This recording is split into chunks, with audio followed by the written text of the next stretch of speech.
Hi, everyone. This is Ashley Lateki Elenbaas with Sky House Herb School and Apothecary, and I'm so pleased to be here with you all today for our first talk in our Heart of the Sacred Feminine series.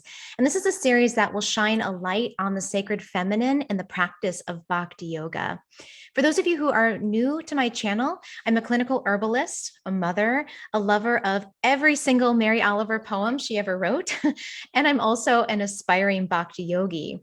On my channel, I like to share talks on herbal medicine, plant consciousness, Bhakti yoga, medicine making, and other meanderings that cross my path. In this series, The Heart of the Sacred Feminine, this was birthed from my sweet relationship with Rukmini Devi Dasi, who has been my spiritual mentor and my friend for the last 2 years. And for some context, I've been practicing yoga for over 20 years. My husband and I ran and operated a yoga studio in the DC metro area. And our yoga was really primarily asana, meditation. We led kirtan, a lot of mindfulness training. But it really wasn't until I was exposed to Bhakti yoga that my yoga practices really took on a depth that I didn't even know was possible. So I just feel so fortunate that the path of Bhakti crossed my path and that I came into association with really great teachers like Rukmini. This series really was birthed from our desire, both Rukmini and my desire, to speak and share conversations on Bhakti yoga from the feminine perspective and really bring this ancient practice to life in a more modern context. And I really do feel, and I know Rukmini agrees, that this practice is so needed in the world today. So we really hope these talks inspire you to try on some of these practices and to adopt maybe some of the moods and even just dive into a little more inquiry about your path as a spiritual being, and that maybe some of these talks will inspire you in some way. But before we get started, I wanted to introduce you formally to Rukmini Devi Dasi and give you a little bit of background on her work. And we're going to expand upon this, but just to give you some context for what a treat you are in for and who this person is, who I am so grateful to be exploring this topic with. So Rukmini Walker, also belovedly called Rukmini Devi Dasi, is a dear woman to my heart and many people. And she is an activist in women's spiritual empowerment and interfaith dialogue. She is the founder of Urban Devi Collective. And you can find out more at urbandevi.com. And Urban Devi is based out of the Bhakti Center in New York City, where she is a member of the board of directors. Rukmini is also a member of the board of trustees of the Bhaktivedanta College in Belgium. She is a member of Sabha, a 30-person international committee that advises the governing body commission of the International Society for Krishna Consciousness. She has been traversing the path of Bhakti for most of her life, living in India, Canada, and the US as one of the first disciples of Bhaktivedanta Swami Prabhupada, who first brought the path of Bhakti to the West in 1965. She is featured in the film Women of Bhakti. Rukmini writes, teaches, and leads workshops and retreats internationally. She is the mother to devoted and talented son Gauravani, a well-known kirtan musician with whom she travels with regularly. Rukmini lives now in the Washington, D.C. area, where she and her husband lead a Vaishnava, which is part of, this is the Bhakti tradition. She leads a Vaishnava Christian dialogue and a Vaishnava Muslim dialogue each year. Rukmini sees the world animated by spirit and practices an eco-bhakti, seeking truth, beauty in nature and in the world as kindred spirits. So welcome, Rukmini. Thank you so much for being here with us today. Thank you for this very kind invitation. It's my honor. Thank you so much, Ashley. My pleasure. So let's talk a little bit about Bhakti for those people who might be listening who maybe have never heard this word before or have seen it, but they're not really maybe sure of the depth of this practice. Can you share with our listeners what is Bhakti and anything that you feel is helpful for people who are interested in learning more about Bhakti?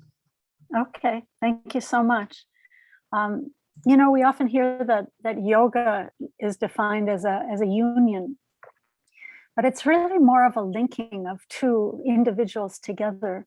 So in Bhakti, It's a joining together of our true eternal selves as eternal individuals, linking with that divine center, our source, divinity.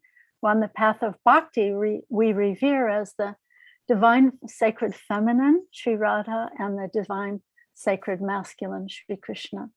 So bhakti yoga, I would say, it's a love in action. It's a yoga of love in action.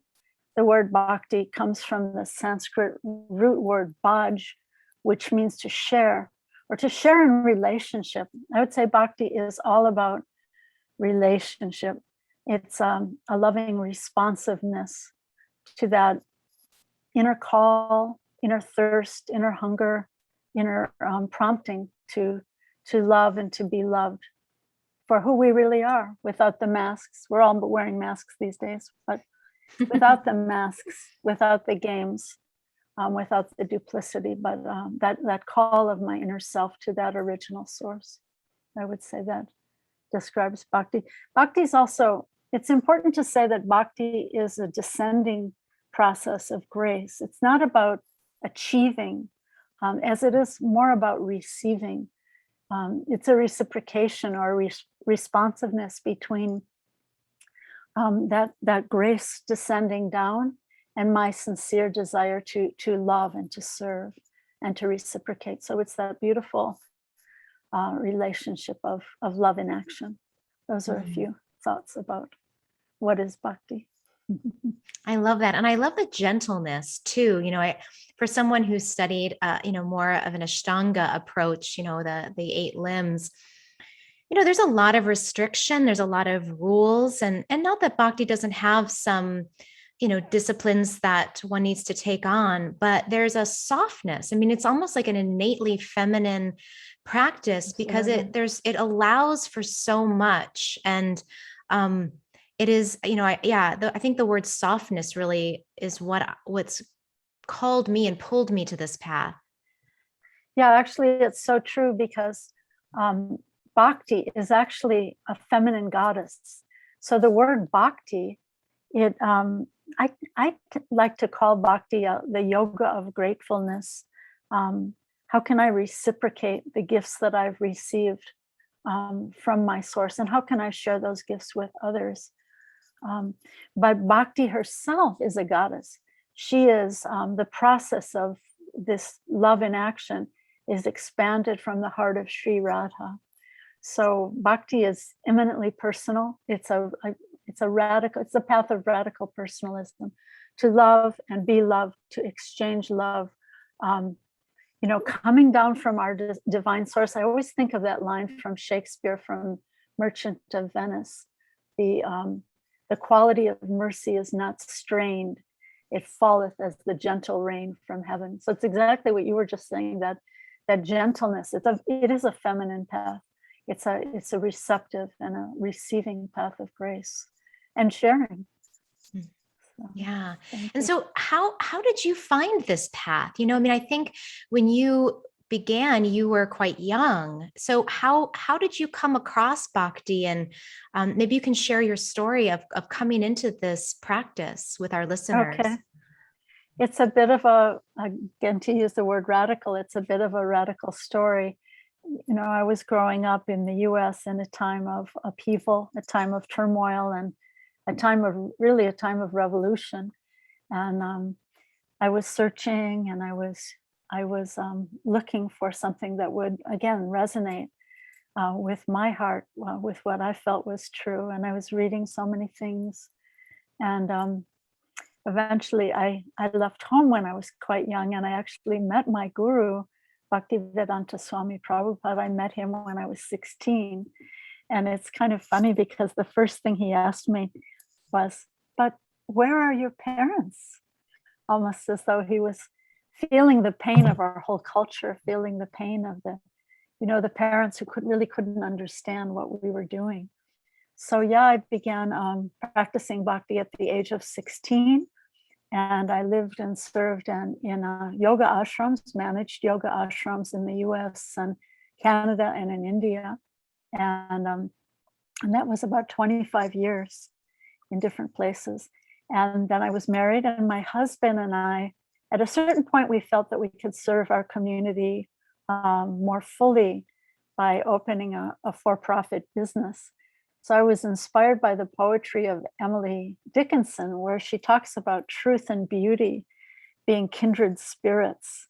And so the idea of we were representing small studio artists. I know the artists that you love, Ashley. So selling, studio artists, the work of the hand, jewelry and small home furnishings and things like that. So the idea was that my idea was that beautiful work of the hand, the beauty, could be a kindred spirit to offering those profits to projects that would help, that would serve the world, women's shelters and other service projects. So we did that for about 25 years. And then I've been just for about the last 5 years dedicating my time wholly to this Urban Devi project, which is really my heart. And the idea is to uplift the voices of the sacred feminine, women on the path of bhakti, but women on other spiritual, devotionally inclined paths also. Because I think that the compassionate face of the goddess, that non-judgmental, compassionate face of the goddess, has always attracted people from everywhere. We have Mother Mary, and we have Kuan Yin and Tara, and so I think that people long for that acceptance of that divine mother, that divine goddess who will love me for who I am and encourage me and share her gifts of grace with me. So that's my inspiration.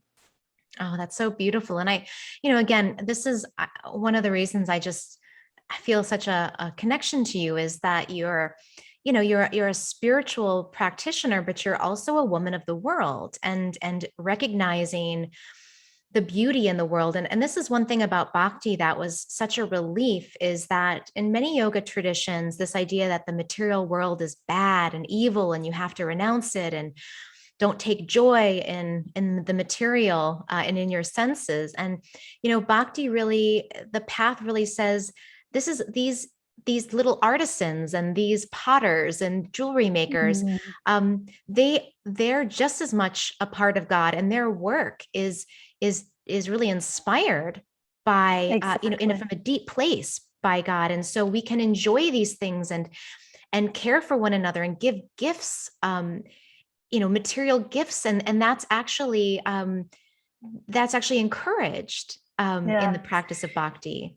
I love that bhakti. I really resonate with what you're saying, because to me, bhakti is a celebration, to offer that beautiful flower, to offer that beautiful, delicious, succulent fruit, to offer the song or the poem or the dance, to offer the things of this world. And what happens is, according to the philosophy of bhakti, when we can offer up the temporary things of this world, because that's a difference. Bhakti says this, yes, this world is temporary, but it's not false. So when we offer those things of this world up to divinity, they take on their eternal intrinsic quality. And another thing I love about the path of bhakti is this idea that you're really touching on right now, that nothing is in and of itself material, but the so-called material takes on the spiritual in essence of its own self when it's offered up to divinity. So I may have a little flower, I can offer it, I can leave it in my garden to enjoy, or I can offer it to a lover or a friend. But if I offer that little flower up to my source, to Radha and Krishna, by any name really, then that flower takes on that its own eternal quality. And another thing that's very important, I think, is that bhakti, other yogas may be more about renunciation and gaining knowledge, and as you're saying, rejecting the things of this world. But bhakti is a celebration, and it's more about the sincerity of the heart and the desire to offer some sincere service in humility and simplicity. So that really resonates with me. Yeah, and this idea of offering too, just to go with it a little bit, and in our home we have an altar, and so when I prepare food, and it can be an elaborate meal, or it can just be some protein muffins I'm making for the week, but when I offer that, when I place that on the altar and I ring a bell and I sing, a song of thanks and of acknowledgement, then that food becomes transformed into, like you're saying, into the spiritual. And then anytime I eat one of those, again, it's just a protein muffin, but it's not just a protein muffin, because I've acknowledged where it came from. I've acknowledged the spiritual nature of the food that's going to serve me and my spiritual body. And it just really wakes up everything. And in the summertime, when I have flowers that I can bring in and offer, it just really alivens the material. And to me, it's like there's never everything you do can be an offering. And I really love that about this practice. Yeah, and that's why I call bhakti the yoga of gratefulness, because it's actually um, taking on that quality of giving thanks in a beautiful way, in a heartfelt way, that everything, that as we always hear, we come into this world naked, we leave this world naked, but in between, we're claiming so much as mine, or, this is me, or this is mine. But to recognize the intrinsic spiritual nature of myself, and to be able to offer those gifts, and to recognize also that that spiritual essence within myself and within others. It's important to recognize in the path of bhakti um, that uh, that same spiritual essence is there within every living being. That we have an external dress. I may be a woman, I may be an American, I may be such and such age, or such and such race or ethnicity. But the body is like a dress that I may put on or take off, and underneath is the mind, like lingerie. It's a little more subtle, But the real person is inside, and that same spiritual essence is there in all living beings. So bhakti is actually a process of awakening the receptivity of the sacred feminine, not only in that object of love, Sri Radha, but in myself also. Because, and here's a key point in bhakti that's I think, very beautiful, that whether I am a man or a woman or whatever I am externally, my nature is actually um, feminine and receptive, and about that loving responsiveness. So bhakti is actually about awakening that sacred divine feminine within each of us, in reciprocation to Sri Radha and Krishna, our origins and our source. Yeah. Yeah, let's dive into the feminine in bhakti a little bit more, because I think that, again, as an introduction to these talks, maybe you could talk a little bit about the goddess in bhakti. Who is the goddess, and can you paint us a picture of who she is, and kind of how the feminine takes shape in this practice? Yeah, so I mentioned that bhakti is a radical personalism, and everything is a person in this spiritual consciousness. The flower is longing to be offered, and the fruit is longing to be offered. So it's a very personal path. And the goddess is Sri Radha, by many names. Some people in India worship Sitaram. We, on this path of bhakti, this particular path of bhakti, we revere the divine feminine and masculine together. And I love that, in tandem, the masculine and the feminine in harmony, in balance, as Radha and Krishna, by so many names also. But I love that point, that the sacred feminine is there in so many cultures. Sometimes we see the sacred feminine holding weapons of chastisement, that, hey, guys, you better stay in line. But when we see Sri Radha, she's holding up a blessing hand and she's holding a lotus in the other hand. So that blessing hand, that, that path of grace, this is coming. This is the mood of you mentioned the word bhav. This is the bhava, or the internal ecstasy of the sacred feminine. Take my grace, take this blessing, be blessed and bless others. Be blessed to know who you really are, beyond the layers, beyond the masks, beyond the games. And then use that power, that Shakti, right? So goddesses are all about Shakti. We always hear the word Shakti. Use that Shakti to be blessed and to bless others. It's almost, to me, it's like an angelic way of living. Like, in more the Judeo-Christian or mostly Christian traditions, we would hear about how angels, right? Angels fly because they take themselves lightly, or angels, their feet don't really touch the ground, or they don't, when they descend from heaven, they don't get mucked up by the dirt on the street, right? So to be in Bhakti, this is about entering into the transparent place of goodness, where the lower modes of anger or resentment or pride or possessiveness are not touching us. It's sort of like an angelic way of being above the ground and being transparent. What does it mean to be an angel? It means to be transparent to the will of God, right? The angels are messengers of divine grace. So I think that's very much about bhakti. And to me, that transcends boundaries. I love that you see the resonance in the writings of devotional saints of all traditions. But that idea to be transparent and to be able to understand what is that divine will, divine grace, and not share it as something coming from me, but to see myself as a messenger, as a transparent messenger. How can I share what I've received? It's all about receiving and sharing, and not about achieving and trampling others on the way to the top, right? Oh, I love that. Yeah. And yeah, this softness, and I love the image of the angel in this angelic way.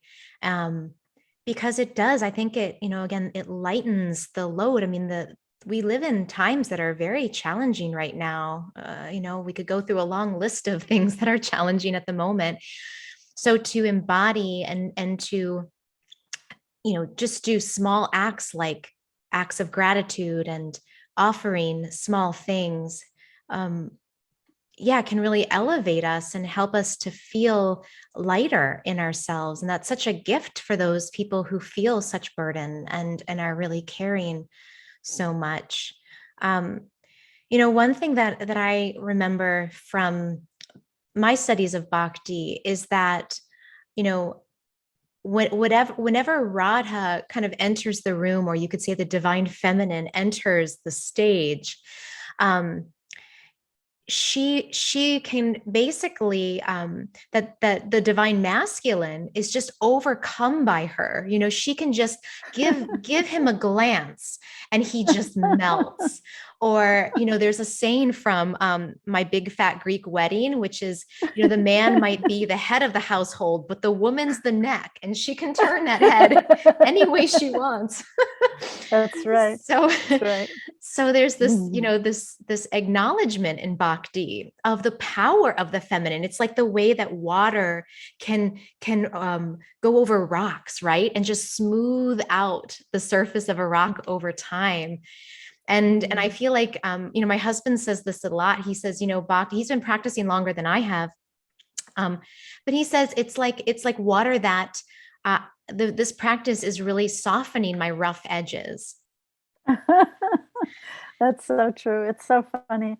Yeah, my husband says the same kind of thing. That idea of being, in yoga, we hear about being in the flow, right? So being a river rock in that flow of, what is that flow? I'd say it's the flow of grace. And she is the guru of grace. She is the guru of divine love.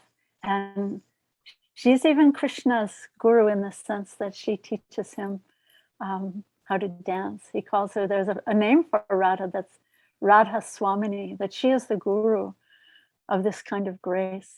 So you have to be smoothed out like a river rock. You know, the rocks on the bank, they're all rough and sharp, but being in that flow of grace, we become shiny and smooth. And that's also a metaphor for living in community or sharing in community. Maybe I live in my own house. My husband and I live in our own house. We're not living in an ashram somewhere, but to be able to feel like my heart is there and sharing in community. So by that give and take in community, we become shiny and we become smooth, and we learn how to, I'd say give more than take, and how to live in that flow of grace. And you know, I think it's so important to also recognize that every living being, both the animals and the birds and the aquatics and the human beings and the earth herself is a goddess. You know, that all living beings share that same spiritual essence, and that are, you know, to really see the world in a mood of unity and diversity and honoring the differences. And I can learn so much. There's a beautiful quote from the Dalai Lama where he says that when I talk, I just repeat what I already know, but when I listen, I can learn something new. So just that idea that I have so much to learn from the different diverse voices that are there in our world, because Bhagavad Gita says that a wise person sees that same spiritual atma, that jivatma, that's the Sanskrit word for the soul, within every living being, within a dog, or within a wise person or a lowly person. So that same spiritual essence is there in every person of every color, of every culture. But we forget that in our sectarian divisions. And I think that's where the problems of the world come, when we forget that that same sacred spiritual essence is there. In the animals also, you know, the animals will cry. If someone tries to harm an animal, the animal will run and cry. So what does that mean? It means that consciousness is there, and how to awaken that consciousness. This is the bhakti is actually it's a cultivation. It's a practice. Some people translate the word bhakti just as love. My guru translates bhakti as loving service, because it's a cultivation. It's an active cultivation, and it's compared to a polishing of the heart. Like if you imagine the heart is like a mirror that's been so dusty, covered with grime and dust for so many lives, really, we could say.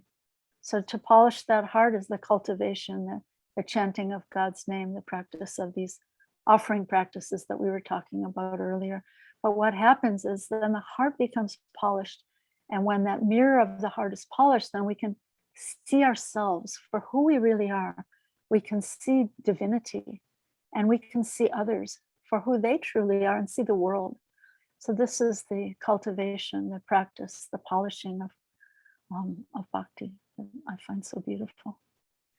That is such a beautiful image. And yeah, I mean, I think so many spiritual paths say that, you know, let it begin with me, you know, how can I do my small part each day to cultivate this loving devotion inside of me, so that I can, that not only can I see myself and my divine nature, but be a reflective, you know, be a source of light and reflection for other people to also see that. So true. I think we suffer because we don't hear each other deeply. People feel unseen, unheard, unappreciated, and unloved. And if we can, you know, reach out with a full heart that's full of this divine love that's overflowing. I love the metaphor of a fountain.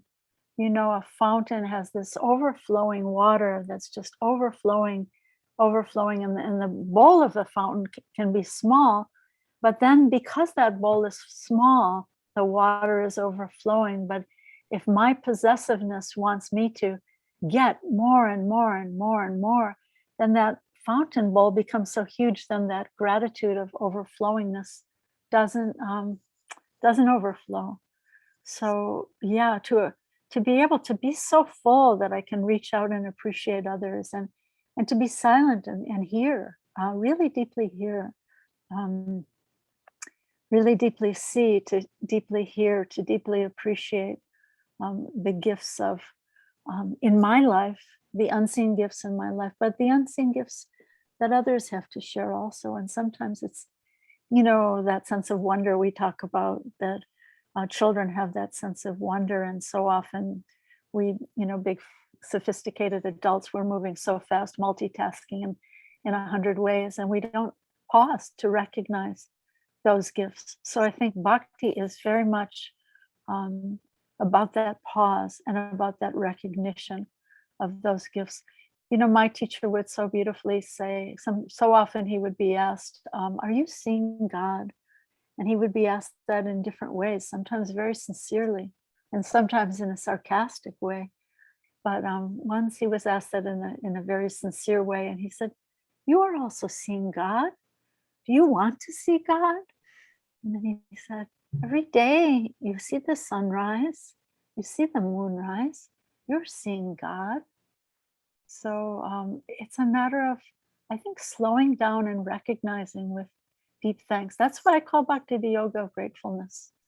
I think it's very important to recognize and pause and be thankful and often offer it back. Yeah, I love as you're speaking, I'm imagining, and I think this is the gift that you give so beautifully is, as you're talking about seeing and feeling and slowing down, I'm seeing that ability that I have, even though, I have a little more polishing to do, quite a bit more polishing to do. And I as well. But I love that that this idea of it being a practice, and I think many of us can feel a little overwhelmed because we might get one of those a day, we might get one glimpse of divinity a day. So how might you know how might someone who's interested in cultivating more of this gratefulness, we talked about some ideas of offering things, but are there any other, daily practices that one might take up to help cultivate this mood in their daily lives? Yeah, that's beautiful. Um, you know, um, to be able to say the holy name of God, that's also celebrated in, I think, every religious tradition of the world. The name of God. What does it say in the Psalms? Praise be the name of God, from the time the sun rises till the time the sun sets. Praise the name of God with loud cymbals and drums, and so chanting the name of God. On the path of bhakti, we chant the Hare Krishna mantra, which is actually, it's called a Jugala mantra, which means a conjugal loving mantra, because it's completely made up of the names of the sacred feminine and the sacred masculine. So I'll just say this mantra for you. Hare Krishna, Krishna Krishna, Hare Hare, Hare Rama, Rama Rama, Hare Hare. So this Hare refers to Radha. It refers to the sacred energy, the sacred feminine, the sacred divine feminine. Radha, or Hara is a name for Radha, and Krishna means all attractive person. And then there are different translations of the word Rama, but you could say Rama means the enjoyer of Radha. So that mantra is just a loving exchange between the divine feminine and the divine masculine. We chant that mantra on beads quietly as a solitary meditation. Um, Maybe sometime on one of these podcasts we could show how to do that. We also sing it, so that's a nice dancing celebration to sing that mantra, or so many other beautiful bhajans or songs in celebration, with loud cymbals and drums and guitars and all kinds of things, whatever instruments you love. We have a dear friend, Jaisita. She lives in Puerto Rico. She plays cello. When my son Gauravani does kirtan, very often she'll be showing up with her big, beautiful cello. My granddaughter Revati plays violin in kirtan. So kirtan means this joyous, celebratory singing of sacred names. So that's one practice that's very, very important. And to find like-minded people on the spiritual path, because we're social beings, and it's very hard to do a practice of bhakti in isolation. But of course, the whole world is on Zoom now, so we can be tuning into Africa or France or anywhere, New York or California. So this is one of the, you could maybe say it's been a grace of the COVID pandemic that we can, just like you right now, you're in Minnesota and I'm in suburban Washington, D.C., and we can have this conversation. But find like-minded association, because talk about mirrors, whatever we put in front of us, we tend to reflect. And we don't want that big shadow side of ourselves to be reflected. We want that bright and light and illumined, authentic self to be uplifted and to shine forward. So try to find someone who's not going to drag you down. Try to find a little circle of women, or sometimes men. Sometimes men have a more awakened feminine side than some of the ladies, So, we shouldn't be sectarian about that, but try to find like-minded friendship that you can gather together either on Zoom or in your house or in a gathering place. And we read Bhagavad Gita as we read the sacred Bhagavad Gita, which is a conversation between Krishna and his devotee Arjuna. And we study Srimad Bhagavatam, Bhagavat Purana. So these are wonderful practices that can help sharpen that sword of divine consciousness, so that we can act in the world with power, with using our gifts in divine ways, like a messenger angel. So. I love that. And yeah, and you started you started a group called Urban Devi that's based out of the Bhakti Center in New York City. Can you tell our listeners a little bit more about this place and how this might be a place that a lot of listeners could go to and maybe find community there. So what kind of offerings will they find?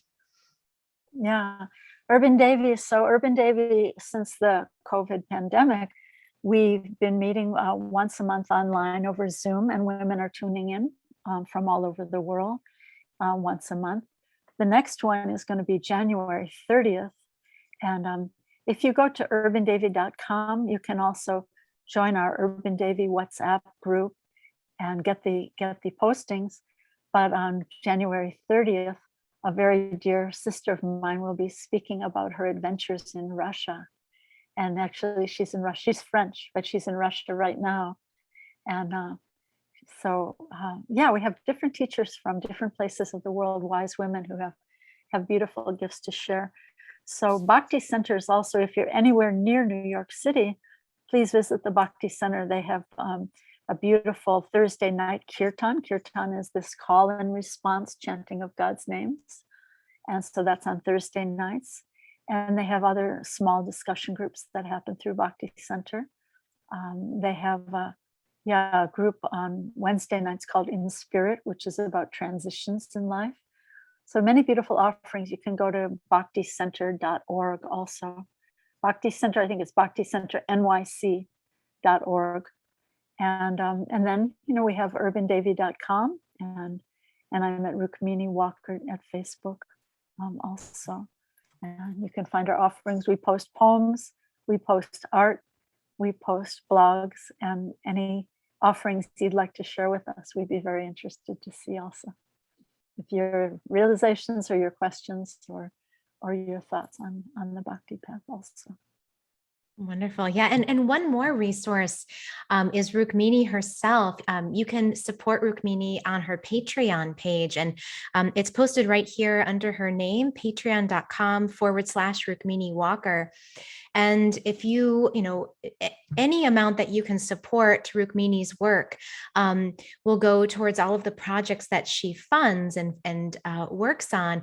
And you'll get access to her writings. I love when you post your musings where, just something that inspires you for the day. Maybe it comes from a line of a poem or just something that's welling from deep within you.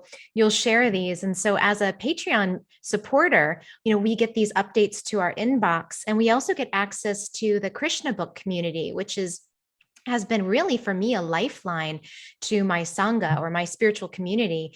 And so we meet on Wednesday nights, and we are right now looking at the Krishna book and these wonderful stories of Krishna and Radha and romance and suspense. And it's just wonderful.